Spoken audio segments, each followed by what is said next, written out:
Video ko, na-flag kasi ako. Ha?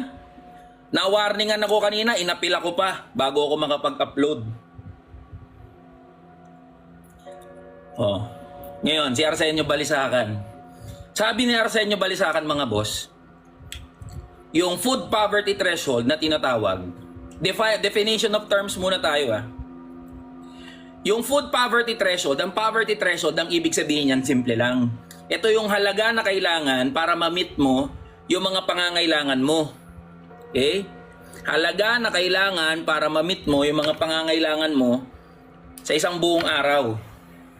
Ngayon, nung tanungin itong NEDA, sabi nung NEDA, poverty threshold, food poverty threshold daw, if you are eating a meal, pakinggan nyo, listen to me mga boss If you are eating a meal